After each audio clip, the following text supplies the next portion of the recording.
Phil Clapp, managing director of the UK Cinema Association, said, "We have made representations to the government on the safeguards that UK cinemas would seek to put in place for audiences and staff view."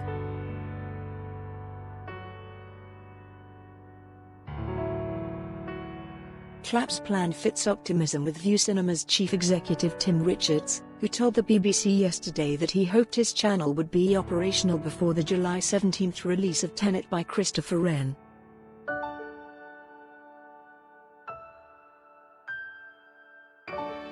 "What we are trying to do is work with the government to demonstrate that we are not like sports machines or music concerts," said Richards.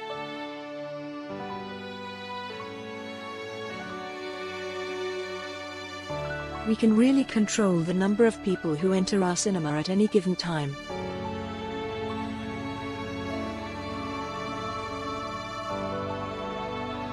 We have the possibility of programming our films separately, and we have the possibility of controlling the entries and the exits of the customers."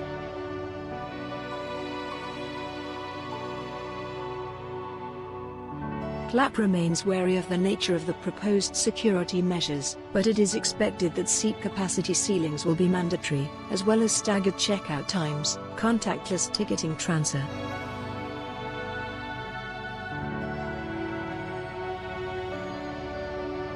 Christian Connelly, CEO of Australian Cinema Nova, confirmed yesterday that they too are counting on Tenet to galvanise business after cinemas reopen, calling the film the totem guide to the industries.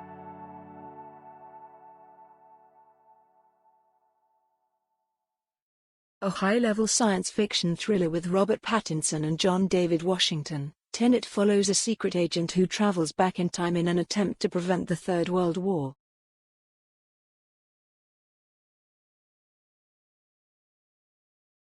The film, which has a budget of over $200 million, was specifically designed for the big screen and shot in IMAX, 35mm and 70mm.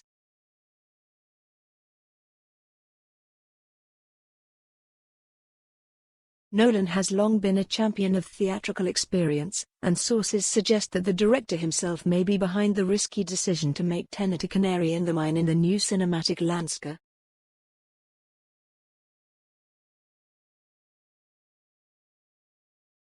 To reassure companies that are part of prestige cinema considerably.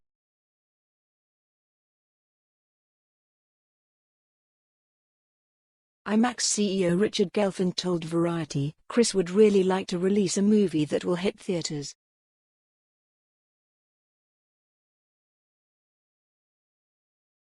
I don't know anyone in America who is pushing harder for the reopening of cinemas and for the release of his film than Chris Nolan."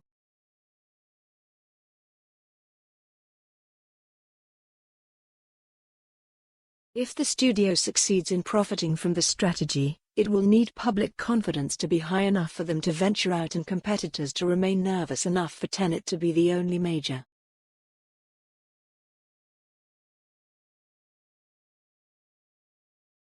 Right now, only Disney has another major title in the books for July, the long-delayed live remake of Mulan, slated for release a week after Tenet.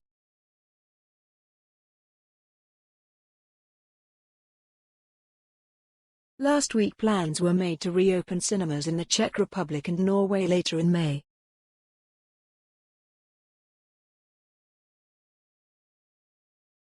Cinemas in China remain closed after a small-scale reopening in mid-March was brutally halted by the government on March 27, when there were fears of a second wave of infections.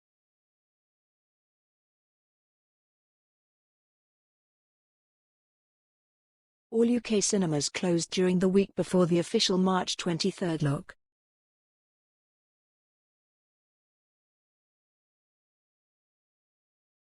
Since then, distributors, exhibitors and studios have quickly recalibrated publishing strategies as the length of the lockout number 8211, and subsequent public concerns about releases number 8211, lengthened.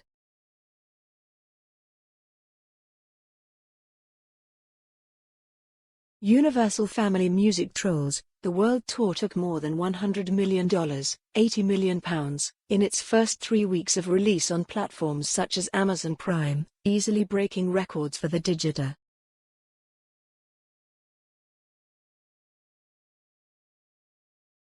window after the cinemas reopened. As soon as the theaters reopen, we plan to release movies in both formats, said Jeff Shell, Chief Executive Officer of NBC Universal.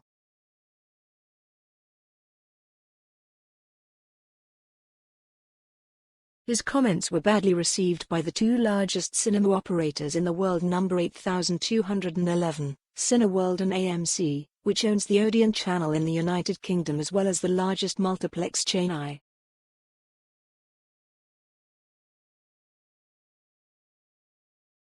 Commentators have expressed skepticism about whether the channels will stick to their word, but the reaction has revealed the industry's extreme anxiety over the destruction of an economic model already.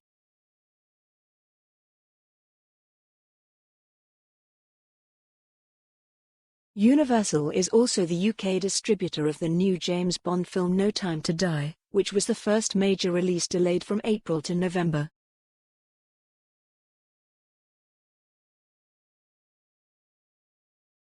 It is believed that it is unlikely that a simultaneous online outing for such a title would be pursued, as the profit margins for such a outing number 8211, as well as its substantial sponsorship campaigns.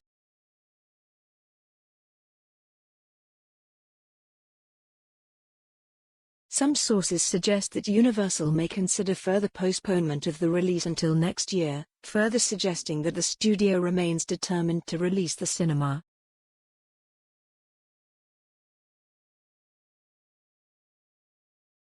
The film's current U.S. release date falls on Thanksgiving weekend, a traditionally lucrative place on the calendar, which other studios will monitor if No Time to Die moves.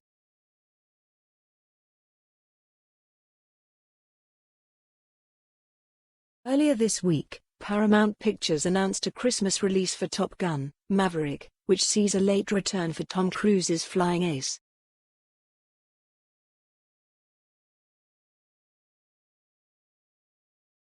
The studio also announced a spot in early September for A Quiet Place 2, which was removed from schedules just before its debut in mid-March.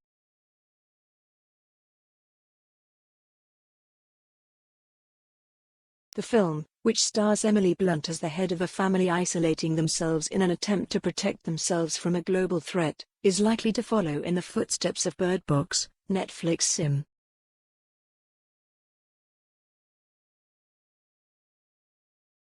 A Quiet Place 2 number 8211, which is based on long periods of near silence punctuated by sudden and noisy moments of shock number 8211, is also a film perfectly suited to drive-in, which has experienced a spect.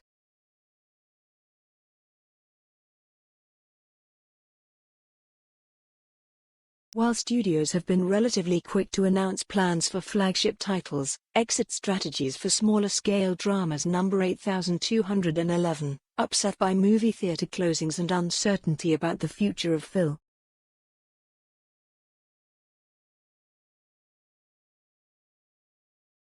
The Cannes and Venice festivals have yet to officially declare whether this year's editions will be cancelled. This news will likely determine the fate of the films vying for next year's awards.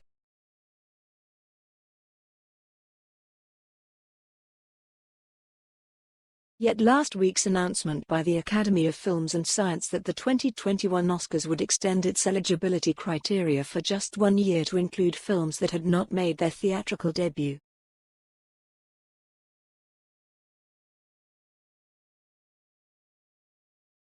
It can also be an incentive, if some studios always choose to keep titles in the hope of maximum theatrical profit. Smaller outfits could reap benefits in terms of both digital revenue and rewards.